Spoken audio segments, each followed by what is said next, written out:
Olá, pessoal de casa, você que está aí nos assistindo, né? Começando hoje, nos conhecendo hoje, né? Os que já conhecem, os nossos seguidores que estão de parabéns, eu quero mandar um beijo a cada um de vocês, agradecer por seguir o nosso canal e pedir aos colegas, não é? Aos nossos seguidores que compartilhem o nosso canal com outras pessoas, peçam que elas se inscrevam, né?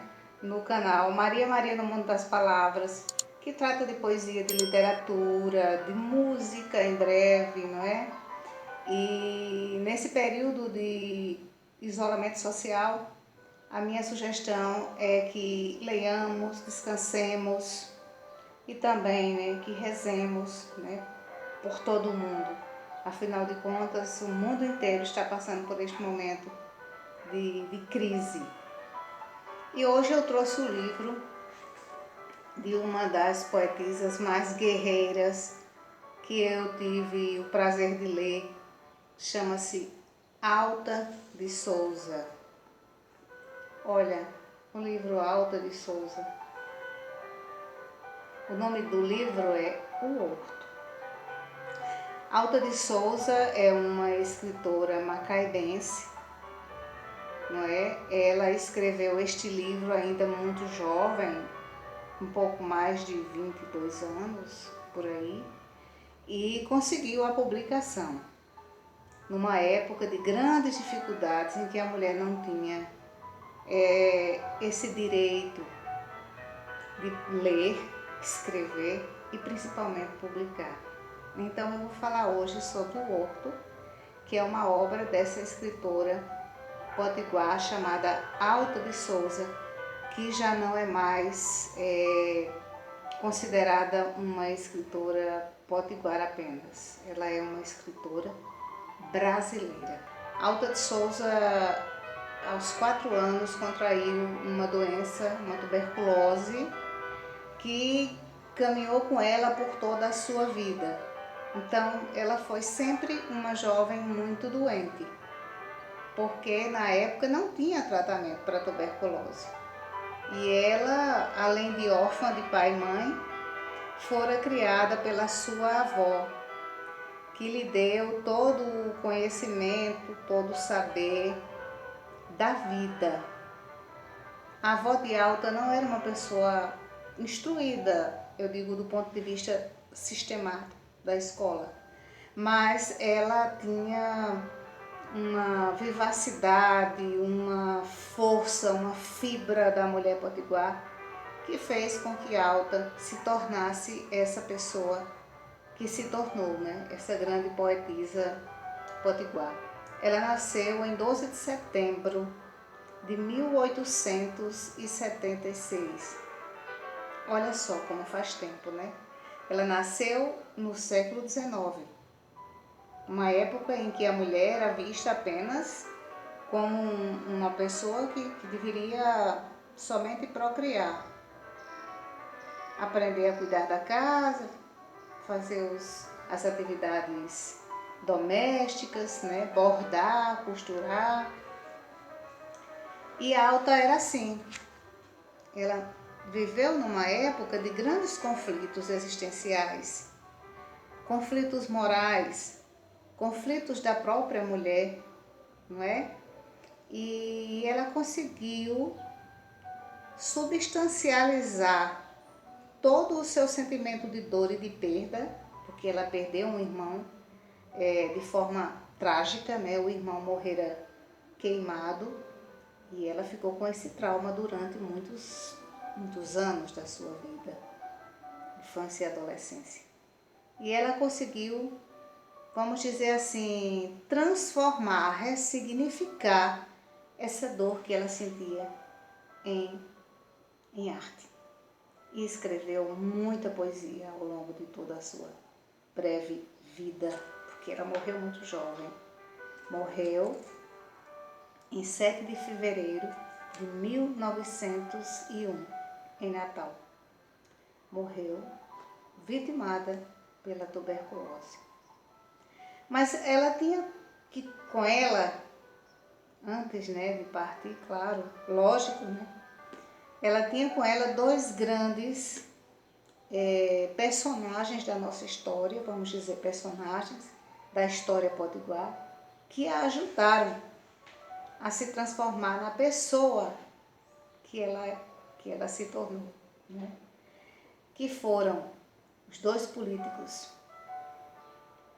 Eloy de Souza, que hoje uma cidade recebe o seu nome, não é? E o escritor também, e na época trabalhava num cargo administrativo do governo, não é? Do estado, Henrique Castriciano, que é um dos responsáveis que foi, né? Um dos responsáveis pela famosa escola doméstica, a escola de moças de Natal. Enfim, então, sendo irmã desses dois grandes homens, ela teve a oportunidade de produzir o seu livro O Horto, não é? Alda de Souza também teve uma outra oportunidade que foi assim fantástica, estudar em Pernambuco, num colégio, né, religioso, no qual ela aprendeu a falar francês e inglês de forma assim extraordinária, porque era muito estudiosa e conseguiu administrar toda a sua dor, não é, utilizando a arte, porque também desenhava e tocava piano muito bem.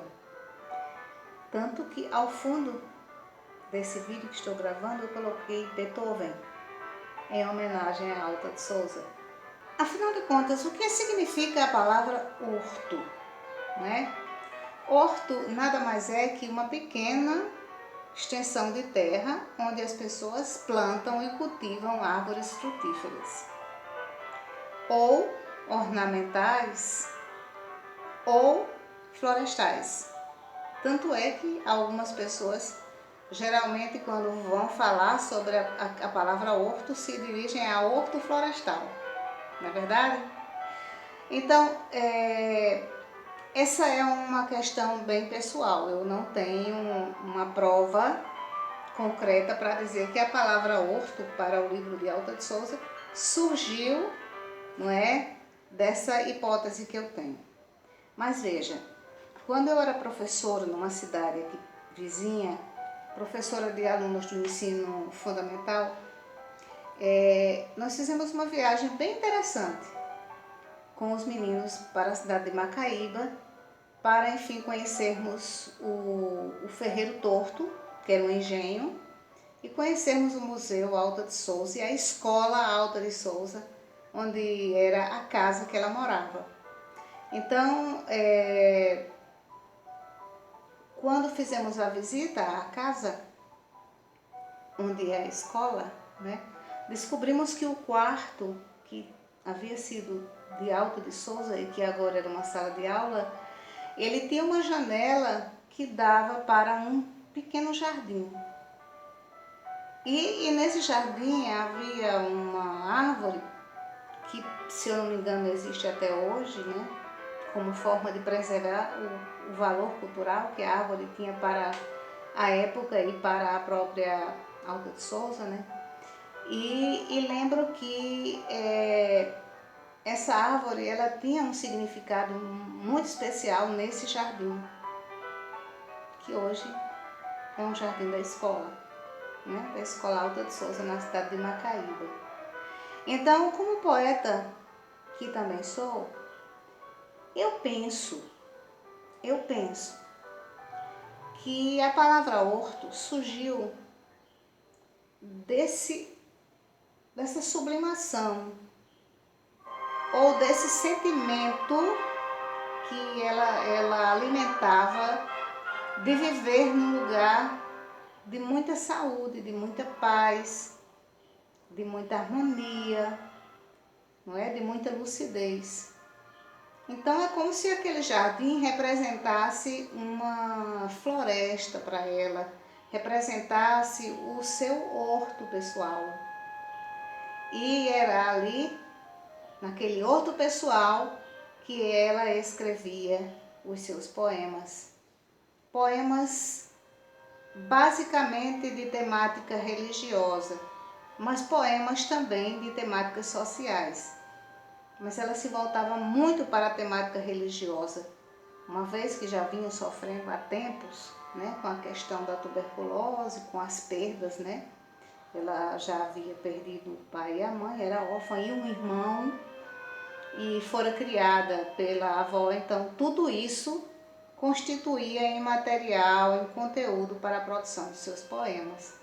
Então eu penso que esse jardim foi que a inspirou a produzir o seu livro O Horto. Então eu escolhi aqui o poema Súplica, que é um poema inédito da Rota de Souza.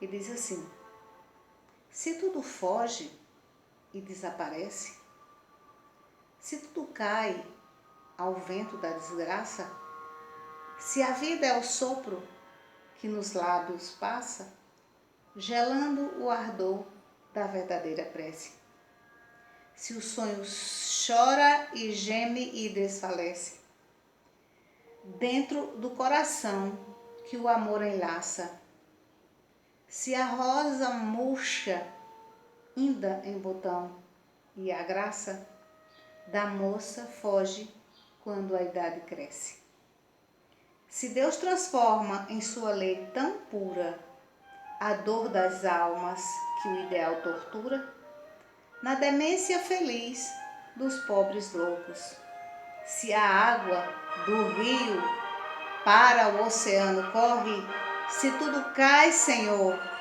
por que não morre a dor sem fim que me devora aos poucos? Esse poema Súplica está na página 237 deste livro, publicado pela Eduferne, editora da UFRN.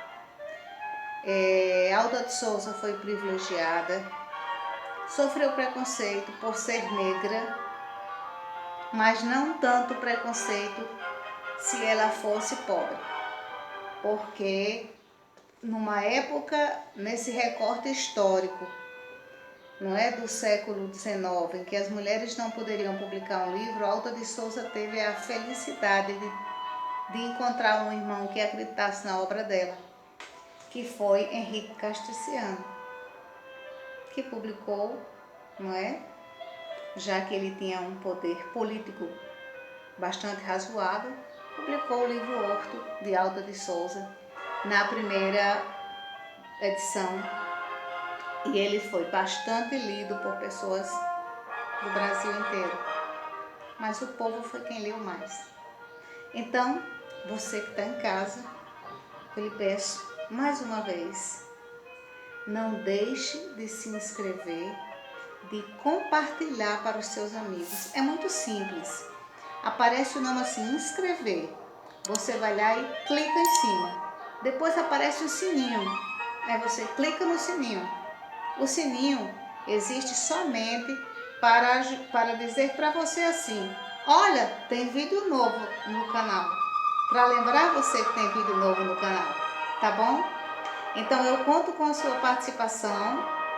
Dê o seu like, compartilhe com seus amigos. E aos inscritos, eu desejo tudo de bom e de melhor. Muito obrigada, obrigada mesmo por participarem desse canal. Um beijo de Maria Maria. Fui!